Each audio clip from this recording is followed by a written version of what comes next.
O sol mal tinha nascido quando montei no velho fantasma, meu cavalo branco que já dividiu comigo mais silêncios que qualquer ser humano.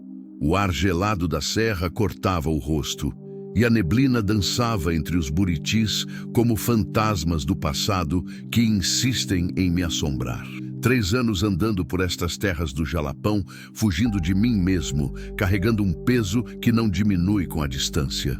O som dos cascos contra a terra seca ecoava no vazio da manhã. Poeira se erguia sob cada passo firme de fantasma, criando uma trilha dourada que logo se perderia no vento. Era assim que eu gostava, sem testemunhas, sem rastros, sem promessas que pudessem ser quebradas. Meu nome é João Calapalo, mas todos que me conheceram um dia me chamavam de Apache. O apelido grudou quando eu ainda era jovem, trabalhando como guia nas trilhas próximas a mateiros. Diziam que era por causa do jeito silencioso de andar, de aparecer e desaparecer sem avisos. Hoje sei que era mais que isso. Carregava dentro de mim a inquietação de quem nunca encontra lugar para ficar. Fazia 3 anos que perdera Helena. 3 anos desde que fracassei na única coisa que importava: proteger quem eu amava. O câncer levou minha mulher devagar, como quem arranca cada pétala de uma flor, uma de cada vez, até restar apenas o caule. Prometi que cuidaria dela até o fim, que não a deixaria sofrer sozinha. Mas quando chegou a hora, quando a dor se tornou insuportável, eu não soube ser forte o bastante. Fugi para o hospital, deixei que os médicos decidissem por mim, que as máquinas tomassem conta do que era minha responsabilidade. Desde então, não conseguia parar em lugar nenhum. As paredes das casas pareciam me sufocar. As camas eram grandes demais. O silêncio dos quartos ecoava com promessas não cumpridas. Por isso montava em fantasma toda manhã e seguia as trilhas que cortavam o cerrado, dormindo ao relento, bebendo água de nascentes, comendo o que a terra oferecia. Naquela manhã, como tantas outras, não tinha destino. Apenas seguia o instinto do cavalo e o chamado do horizonte. Foi quando vi uma mancha escura junto à cerca velha, uns 2 quilômetros à frente. De longe parecia um animal ferido, talvez uma anta que não conseguira saltar a divisão de arame farpado. Esporeei fantasma num trote mais rápido. O vento zunia nos meus ouvidos, misturado ao barulho ritmado das ferraduras contra as pedras soltas. Conforme me aproximava, a mancha ganhou forma humana. Uma mulher, curvada sobre si mesma, os braços envolvendo algo que não conseguia distinguir. Desmontei ainda em movimento, como aprendi quando trabalhava com gado. Os pés tocaram o chão antes mesmo de fantasma parar completamente. 3 passos à frente e vi tudo. Ela era jovem, não devia passar dos 20 anos, mas o rosto, marcado pela dor e pelo cansaço, a fazia parecer mais velha. O vestido rasgado e sujo de terra, os pés descalços cheios de cortes, as mãos apertando um ventre inchado que se contraía em espasmos regulares. Grávida, em trabalho de parto, ali, no meio do nada, sem ajuda, sem ninguém. Ela ergueu os olhos quando me viu, castanhos como a terra depois da chuva, mas cheios de um medo que eu reconhecia. O mesmo medo que via no espelho nos últimos anos, de estar sozinho quando mais precisa de alguém. Se você está gostando dessa história, já se inscreve no canal para não perder nenhuma outra. Não disse nada no início. Aprendi que em momentos de desespero, as palavras podem soar como mentiras. Tirei o poncho dos ombros e me ajoelhei ao lado dela, envolvendo-a devagar, como quem cuida de um animal ferido. Ela não resistiu, apenas tremeu mais forte. "Quanto tempo?" perguntei baixinho, a voz rouca de quem passa dias sem falar com ninguém. Ela tentou responder, mas uma contração mais forte a fez dobrar sobre si mesma, soltando um gemido abafado. Contei nos dedos, 20 segundos até passar. Depois, vieram outros 20 de intervalo. O bebê estava chegando, quisesse eu ou não. "Não tenho para onde ir", ela sussurrou quando a dor cedeu. "Ninguém me quer assim." Conhecia essa sensação. A de ser rejeitado pelo próprio destino, de carregar algo que ninguém mais consegue enxergar ou aceitar. Olhei em volta. A cerca velha não oferecia proteção contra o vento que começava a se levantar, e o sol ainda estava baixo demais para esquentar alguma coisa. Vamos sair daqui, disse, passando um braço por baixo dos ombros dela. Consiga ficar em pé só até o cavalo. Ela acenou com a cabeça, mas quando tentou se levantar, as pernas falharam. Outra contração vinha chegando, mais intensa que as anteriores.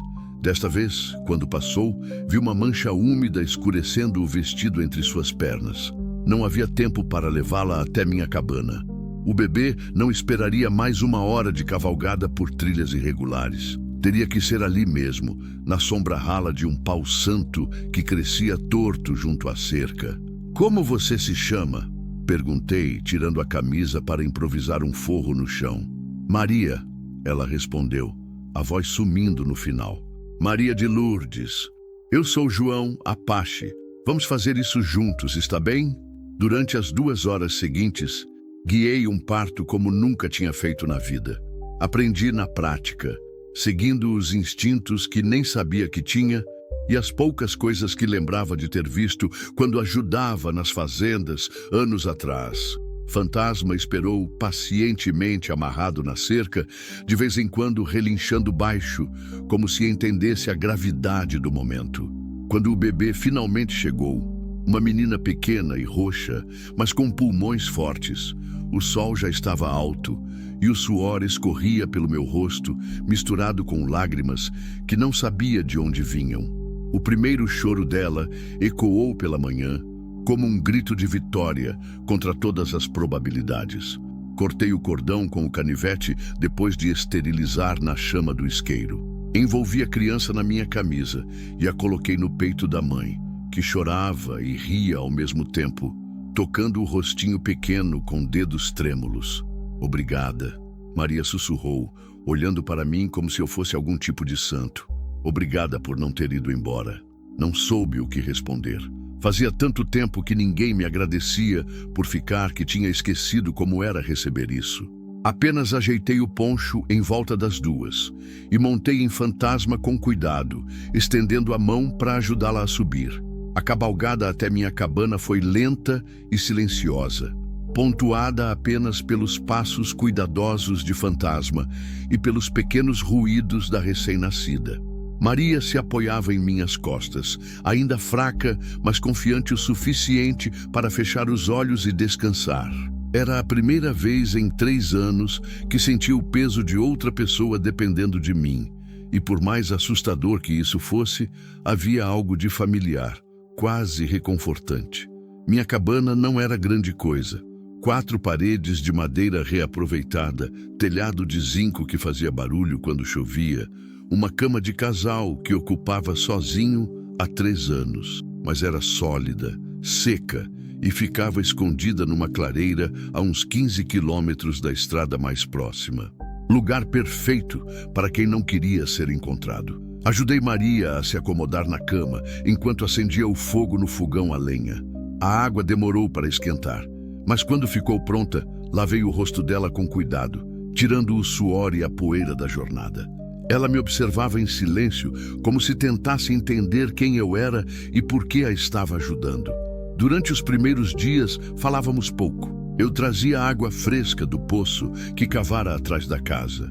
Colhia flores do campo que cresciam entre as pedras, sempre vivas, e margaridas pequenas que Helena costumava amar. Preparava sopa de galinha com legumes que plantava no quintal. Maria amamentava a filha e dormia longas horas, recuperando as forças perdidas. Foi na 3ª noite que ela me contou sua história. Estávamos sentados no alpendre, ouvindo o barulho da chuva no telhado e os grilos cantando na escuridão. A menina dormia tranquila num berço improvisado que fizera com um caixote de madeira e cobertores velhos. O pai dela não quis assumir, disse, a voz baixa e sem rancor. Disse que não tinha certeza se era dele, que eu devia ter procurado outro. Minha família me expulsou de casa quando a barriga apareceu. Chamaram de vergonha, de desonra. Balancei a cabeça, pensando em como as pessoas podem ser cruéis umas com as outras, especialmente com quem mais precisa de apoio. E você, por que vive sozinho aqui? A pergunta ficou suspensa no ar molhado da noite. Demorei para responder, escolhendo cada palavra com cuidado. Perdi minha mulher há 3 anos. Câncer. Prometi que cuidaria dela até o fim, mas quando chegou a hora, não fui forte o suficiente. Parei para acender um cigarro, as mãos tremendo levemente. Deixei que ela morresse sozinha num hospital, rodeada de estranhos. Desde então não consigo ficar perto de outras pessoas. Tenho medo de falhar de novo. Maria ficou quieta por um longo tempo, apenas balançando na cadeira de madeira que rangeu suavemente. Finalmente, estendeu a mão e tocou a minha. Um contato breve, mas que significou muito. Você não falhou comigo, disse simplesmente. Nem com sua filha. Naquela noite, pela primeira vez em 3 anos, dormi sem pesadelos. Na segunda semana, começaram a aparecer os sinais. Primeiro foram as pegadas na lama perto do poço. Botas de cano alto, diferentes das minhas alpargatas gastas. Depois, Fantasma começou a ficar inquieto ao anoitecer. As orelhas sempre viradas para o sul, de onde vinha o caminho mais fácil até a cabana. Não falei nada para Maria no início. Ela estava se recuperando bem, a cor tinha voltado ao rosto e a menina crescia forte e saudável. Não queria assustá-la, sem ter certeza do que estava acontecendo. Mas na quinta-feira de manhã, quando fui buscar lenha, encontrei uma bituca de cigarro ainda fresca perto da trilha que levava à estrada. Não era da marca que eu fumava. Alguém tinha estado ali durante a noite, observando. Voltei para a cabana com o coração acelerado. Maria estava sentada na cama, amamentando a filha e cantarolando uma canção de ninar que me lembrava da minha infância. Sentei ao lado dela, tentando parecer calmo. Precisamos conversar, disse baixinho. Ela parou de cantar e me olhou com aqueles olhos castanhos que tinham aprendido a ler meus silêncios. Alguém está nos procurando? Assenti. Parece que sim. Encontrei rastros. Alguém esteve aqui durante a noite. O rosto dela empalideceu. A menina parou de mamar e começou a choramingar, como se sentisse a tensão no ar. É ele, Maria sussurrou. O pai dela deve ter descoberto onde estou. Ele te machucou antes? Ela não respondeu com palavras, apenas puxou a gola do vestido para baixo, revelando cicatrizes pequenas, mas inconfundíveis no pescoço e no ombro. Marcas de cigarros. Minha mandíbula se contraiu involuntariamente. Ele disse que se eu contasse para alguém, se tentasse fugir, me mataria, e mataria ela também. Levantei da cama e fui até a janela, olhando através das cortinas improvisadas. Lá fora, tudo parecia normal. Os pássaros cantavam, o vento balançava os galhos do pequizeiro. Fantasma pastava tranquilo no piquete. Mas havia algo no ar, uma tensão que eu reconhecia dos tempos em que trabalhava com gado e precisava farejar onças no território. Nós vamos embora, disse, voltando para perto dela. Hoje à tarde, conheço um lugar mais seguro, mais longe daqui. E se ele nos seguir? Deixa que eu cuido disso. Passei o resto da manhã preparando nossa fuga. Separei o mínimo necessário, roupas limpas, remédios, comida que não estragaria na viagem. Selei Fantasma e amarrei as trouxas com cuidado, distribuindo o peso para que não incomodasse Maria e a criança. Mas quando saí para buscar água pela última vez, vi que era tarde demais. 3 homens subiam a trilha em direção à cabana. Caminhavam devagar, sem pressa, como quem tem toda a certeza do mundo de que a presa não tem para onde fugir. O que vinha na frente era alto e magro, com chapéu de couro e uma cicatriz que cortava o rosto do olho esquerdo até a boca.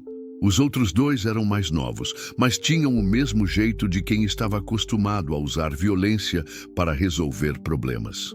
Voltei correndo para dentro da casa.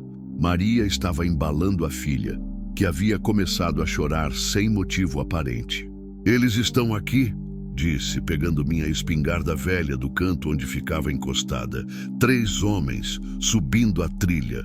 Maria ficou branca como papel. As mãos tremeram tanto que quase derrubou a criança. O que vamos fazer? Olhei para ela, depois para a menina. Depois para a porta da frente, onde os passos já podiam ser ouvidos se aproximando. Em 30 segundos, talvez menos, eles estariam batendo a porta. Não havia tempo para fugir, não havia lugar para se esconder. Você fica no quarto dos fundos, disse, verificando se a arma estava carregada. Não importa o que acontecer aqui fora, não saia de lá até eu chamar. Ela agarrou meu braço. João, você não precisa fazer isso. Posso ir com eles? Posso? Não. A palavra saiu mais firme do que eu esperava. As batidas na porta ecoaram pela cabana como tiros. 3 pancadas fortes, autoritárias. Esperei Maria se esconder no quarto dos fundos antes de responder. Estou indo, gritei, ganhando tempo. Respirei fundo, apertei a espingarda contra o peito e abri a porta. O homem da cicatriz estava bem na minha frente, os outros 2 um pouco atrás, formando um semicírculo, todos armados. Boa tarde, disse ele, tirando o chapéu numa cortesia falsa. Estamos procurando uma pessoa, uma mulher que fugiu de casa há umas semanas, grávida na época. Não vi ninguém assim por aqui. Ele sorriu e a cicatriz se retorceu como uma cobra. É mesmo? Que estranho. Porque umas pessoas na cidade disseram que viram ela subindo esta direção, acompanhada de um homem num cavalo branco. Meu coração acelerou, mas mantive o rosto impassível. Deve ter sido engano. Como pode ver, moro sozinho aqui. Posso dar uma olhada dentro da casa, só para ter certeza? Não. A palavra saiu seca, sem discussão. Os 3 homens se entreolharam. O da cicatriz deu um passo à frente. Olha aqui, amigo. Não queremos problemas. Só queremos levar de volta o que é nosso. Maria não é propriedade de ninguém. Falei o nome sem pensar e imediatamente soube que tinha cometido um erro. O sorriso do homem se alargou. Então ela está aqui mesmo. Que bom. Vai facilitar as coisas. Erguei a espingarda até a altura do peito, o cano apontado para o meio do grupo. Vocês não vão entrar na minha casa. 3 contra 1, velhinho. Você tem certeza de que quer fazer isso? Do quarto dos fundos, ouvi o choro abafado da criança. Maria estava tentando acalmá-la, mas o som vazou através da parede fina. Os homens ouviram também. E ainda tem a criança, disse o da cicatriz, como se falasse sobre o tempo. Seria uma pena se alguma coisa acontecesse com ela por causa da teimosia do avô aqui. Senti a raiva subindo pela garganta como bile. Helena sempre dizia que eu tinha um pavio curto quando se tratava de proteger os indefesos. Foi o que me levou a trabalhar sozinho na mata, longe de situações onde pudesse perder o controle. Saiam da minha propriedade. Agora. Ou o quê? Ou vocês vão descobrir por que me chamam de Apache. Por um momento, ninguém se mexeu. O vento balançava as folhas do pequizeiro, Fantasma relinchava baixinho no piquete e os grilos começavam sua sinfonia vespertina. Era como se o mundo inteiro estivesse segurando a respiração. Então, rápido como um raio, o homem à esquerda tentou sacar a arma. Não chegou nem perto. O tiro da minha espingarda ecoou pela serra como um trovão. O homem caiu para trás, gritando e segurando o ombro. Os outros 2 se abaixaram, sacando suas armas, mas eu já estava correndo para o lado da casa, buscando cobertura atrás de uma pilha de lenha. Filho da puta, gritou o da cicatriz. Você vai pagar caro por isso. Mais 3 tiros estilhaçaram a madeira ao meu redor. Lascas voaram, uma cortou meu rosto, mas eu continuei se mexendo, sempre mudando de posição, como Helena me ensinara anos atrás quando caçávamos juntos. Do quarto, ouvi Maria chamando meu nome, a voz cheia de medo. A criança chorava mais alto agora, um som que cortava o coração. João, você está bem? Fique aí dentro, gritei de volta. Não saia. Recarreguei a espingarda contando os segundos. Eles tinham que estar se movendo, tentando me flanquear. Espiei por cima da lenha e vi o da cicatriz se aproximando pela direita, o outro pelo lado esquerdo. O ferido ainda estava caído perto da porta, mas não estava morto. Conseguia ver o peito subindo e descendo. 2 contra 1 agora. Melhores chances, mas ainda arriscado. Foi quando ouvi o relincho desesperado de Fantasma. Olhei para o piquete e vi que o da cicatriz estava cortando a cerca, preparando-se para usar meu próprio cavalo como escudo. Não podia deixar isso acontecer. Fantasma era mais que um animal. Era meu único companheiro verdadeiro nos últimos 3 anos. Além disso, sem ele, Maria e a criança nunca conseguiriam fugir dali. Tomei a decisão em uma fração de segundo. Saí da cobertura correndo, a espingarda na mão, gritando como um louco para confundir os atacantes. O homem da esquerda disparou 2 vezes, errando por poucos centímetros. Respondi com um tiro que o pegou na perna, fazendo-o cair. O da cicatriz estava quase chegando ao piquete. Mais 10 metros e ele teria Fantasma como refém. Parei, apoiei a espingarda no ombro, mirei com cuidado. Um tiro só. Se errasse, seria o fim. O som ecoou pela serra mais uma vez. O homem cambaleou, largou a arma, mas não caiu. Estava ferido, mas ainda de pé. "Chega!" gritou, levantando as mãos. "Chega! Nós vamos embora!" "É mesmo que vão", respondi, mantendo a mira. "E não voltem mais. Se eu vir vocês por aqui de novo, da próxima vez, não miro no ombro." Ajudaram o companheiro ferido a se levantar e começaram a descer a trilha, mancando e praguejando baixinho. Antes de sumir na curva, o da cicatriz se virou uma última vez. "Isso não acaba aqui, Apache. Maria é minha mulher, minha filha. Vou buscá-la cedo ou tarde. Podem contar com isso", respondi. Mas sabia que ele estava certo. 3 homens feridos voltariam com reforços. Em breve, este lugar não seria mais seguro para nenhum de nós. Quando o barulho dos passos se perdeu no mato, guardei a espingarda e voltei para dentro da casa. Maria estava sentada no chão do quarto, encostada na parede, embalando a filha que finalmente tinha parado de chorar. Lágrimas escorriam por seu rosto, mas havia algo diferente em seus olhos. Não era mais medo, era gratidão. "Você ficou", ela disse simplesmente. Disse que ficaria. Muita gente diz coisas que não cumpre. Sentei no chão ao lado dela, as costas contra a parede fria. Minha camisa estava rasgada, tinha um corte pequeno no rosto e minhas mãos tremiam levemente, a adrenalina ainda correndo pelas veias. "Precisamos sair daqui", disse. "Eles vão voltar e da próxima vez vão trazer mais gente." "Para onde?" "Conheço um lugar, uma comunidade pequena perto da divisa com o Maranhão. Gente boa, que não faz perguntas demais. Podemos chegar lá em 2 dias de cavalgada." Maria balançou a cabeça, ajeitando a menina nos braços. "E depois? Não posso ficar fugindo para sempre. Ela precisa de uma vida normal, escola, outras crianças." Olhei para a criança que dormia tranquila, apesar de todo o tumulto. Tinha os traços delicados da mãe, mas havia algo no formato do queixo que me lembrava de mim mesmo quando era bebê, nas fotos velhas que minha mãe guardava. "Então ficamos por lá. Eu arrumo trabalho, você cuida dela. Construímos uma vida nova." "João?" ela começou, mas eu a interrompi. "Sei o que você vai dizer. Que mal me conhece, que aconteceu tudo muito rápido. E tem razão. Mas nestes dias aqui, cuidando de vocês duas, eu encontrei algo que achei que tinha perdido para sempre."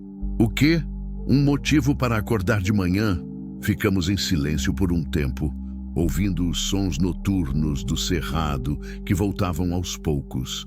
Grilos, corujas, o vento nas folhas. Era como se a natureza estivesse respirando fundo depois do susto dos tiros. "Como você quer que ela se chame?" Maria perguntou de repente.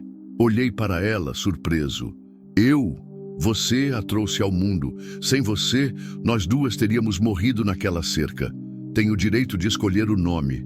Pensei em Helena, na promessa que não consegui cumprir, no silêncio que carregava há 3 anos. Depois olhei para a criança, que abriu os olhos pequenos e escuros por um segundo, como se soubesse que estávamos falando dela. "Esperança", disse. "Que tal esperança?" Maria sorriu. O primeiro sorriso verdadeiro que vi desde o dia em que a encontrei. "Esperança Maria. Gosto." Naquela noite, selei fantasma pela última vez naquela cabana que tinha sido meu refúgio durante os anos mais solitários da minha vida. Apaguei o fogo, tranquei a porta, deixei a chave embaixo do vaso de sempre-vivas que Helena plantara e que, contra todas as expectativas, ainda florescia todos os anos. Ajudei Maria a subir na sela, com a esperança bem apertada contra o peito. Montei atrás dela, rodeei as duas com meus braços e esporeei fantasma em direção ao norte. Cavalgamos a noite inteira, parando apenas para descansar e amamentar a criança. Quando o sol nasceu, estávamos longe o suficiente para respirar aliviados. Maria havia adormecido, apoiada em meu peito, confiante o bastante para baixar a guarda, e Esperança olhava o mundo pela primeira vez, com curiosidade em vez de medo. Foi naquele momento, com o sol dourado batendo no meu rosto e o peso das duas vidas que tinha escolhido proteger, que entendi algo que Helena tentara me ensinar durante todos os anos que estivemos juntos. Não somos medidos pelas promessas que quebramos, mas pelas que decidimos cumprir, mesmo quando ninguém está olhando. 3 anos depois de ter falhado com a mulher que amava, aprendi que a redenção não vem do passado, mas das escolhas que fazemos no presente. Cada quilômetro que Fantasma percorria era um passo para longe da culpa e um passo para mais perto de quem eu realmente queria ser. Hoje, 5 anos depois daquele encontro na Cerca Velha, moro numa casinha simples na comunidade de Riachão, no interior do Maranhão. Maria e eu nos casamos numa cerimônia pequena, testemunhada apenas pelos vizinhos e pelo padre local. Esperança tem 6 anos e é a criança mais esperta da escola, sempre perguntando sobre tudo, sempre querendo entender como as coisas funcionam. Trabalho como guia para pesquisadores que vêm estudar o cerrado da região. É um trabalho que me permite ficar perto da família durante a semana e usar os conhecimentos que acumulei durante todos aqueles anos sozinho na mata. Maria abriu uma pequena costura e já tem clientela fixa. As mulheres da cidade gostam do jeito delicado com que ela borda flores nos vestidos das meninas. Fantasma ainda está conosco, mais velho e mais calmo, mas ainda forte o suficiente para me levar nas trilhas quando preciso trabalhar. Esperança aprendeu a montar nele antes mesmo de saber andar direito, e os dois desenvolveram uma amizade que me lembra muito da que eu tinha com ele nos tempos de solidão. Às vezes, nas noites de domingo, quando Esperança já está dormindo e Maria costura na varanda, eu pego o violão velho e toco algumas músicas que aprendi com meu pai. São canções simples, sobre gente simples, que falam de amor que cresce devagar e de encontros que mudam a vida inteira. Nunca mais vimos os 3 homens que nos perseguiram. Soube, por acaso, num bar da cidade, que o da cicatriz morreu 2 anos depois, num acidente de carro. Os outros sumiram no mundo, provavelmente encontraram outras pessoas para incomodar. Mas não importa. O que importa é que naquela manhã, quando vi uma mancha escura junto à cerca velha, tomei a decisão certa. Parei, desci do cavalo, fiquei. Helena sempre dizia que os encontros mais importantes da vida acontecem quando menos esperamos, nos lugares mais improváveis, entre pessoas que aparentemente não têm nada em comum. Ela estava certa. Foi preciso perder tudo para aprender a reconhecer o que realmente vale a pena salvar. O silêncio que me acompanhava há 3 anos não desapareceu completamente. Ainda existem momentos em que a culpa aperta o peito, em que sinto falta da mulher que não soube proteger. Mas aprendi que carregar um peso não significa ser esmagado por ele.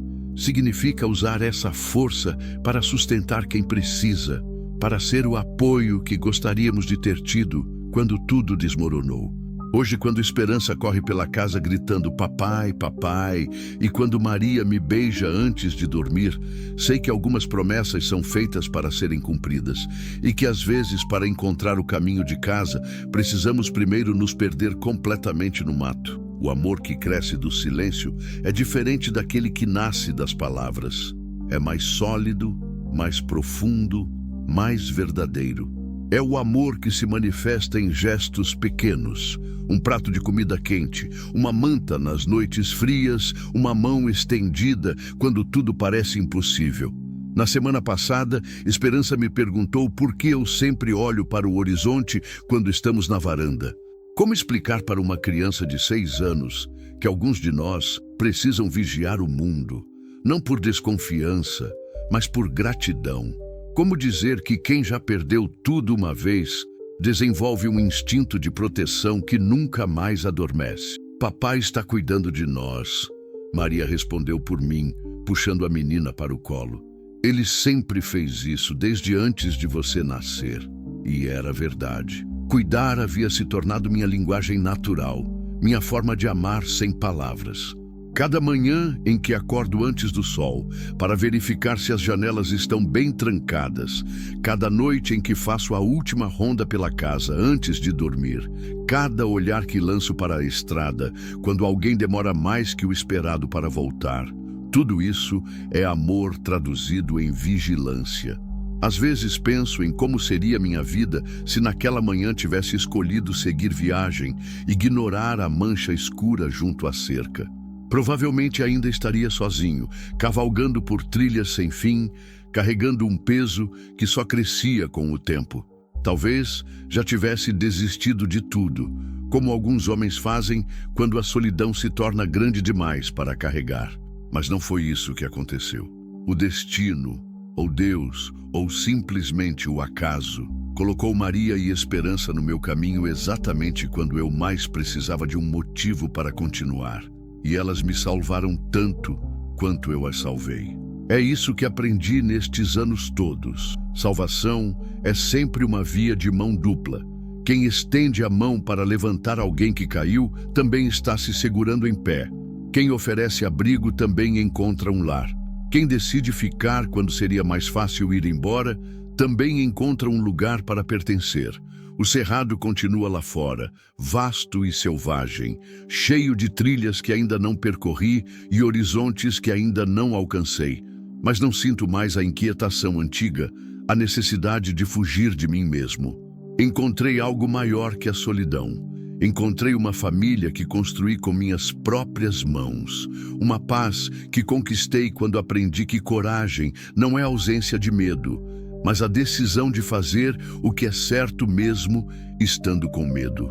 Maria está grávida de novo. Descobrimos na semana passada, e desta vez o bebê vai nascer numa cama limpa, num hospital, rodeado de pessoas que nos amam. Mas quando ele chegar ao mundo, será recebido pelas mesmas mãos que trouxeram esperança à vida naquela manhã fria junto à cerca velha. Mãos que aprenderam que o amor verdadeiro não é uma promessa bonita, mas uma escolha renovada a cada amanhecer. Hoje à tarde, quando o sol se pôr atrás das serras e Esperança estiver brincando no quintal, vou selgar Fantasma mais uma vez e dar uma volta pelas trilhas próximas. Não para fugir, mas para lembrar de onde vim e agradecer pelo caminho que me trouxe até aqui. E quando voltar para casa, Maria estará me esperando na varanda, como sempre faz, com um sorriso que vale mais que todos os horizontes do mundo. Porque aprendi que a maior aventura não é descobrir lugares novos, mas construir um lar com as pessoas que escolhemos amar. O silêncio que carregava por 3 anos se transformou. Não desapareceu, nunca desaparece completamente, mas se tornou música. Uma canção de ninar que embala a esperança para dormir, uma oração silenciosa de gratidão que faço toda manhã, um sussurro de promessas que sei que posso cumprir. Às vezes, o amor chega montado num cavalo branco. Outras vezes, ele está esperando sentado numa cerca velha, curvado pela dor, precisando apenas de alguém que decida parar e ficar. E quando isso acontece, quando 2 corações perdidos se encontram no meio do nada, nasce algo que pode curar até as feridas mais profundas. A certeza de que não estamos sozinhos no mundo, de que sempre há alguém disposto a nos ajudar a carregar o peso, de que o amor verdadeiro não é aquele que nos encontra perfeitos, mas aquele que nos aceita quebrados e nos ajuda a nos reconstruir. O silêncio que cura não é a ausência de ruído, mas a presença de paz. É saber que não importa o que aconteça, sempre haverá um lugar onde somos bem-vindos. Sempre haverá braços prontos para nos acolher, sempre haverá alguém disposto a dizer: pode ficar, você é querido aqui. E no final, é isso que todos nós procuramos, não a perfeição, não a ausência de problemas, mas simplesmente um lugar onde possamos baixar a guarda, tirar as botas sujas de estrada e descansar sabendo que estamos em casa.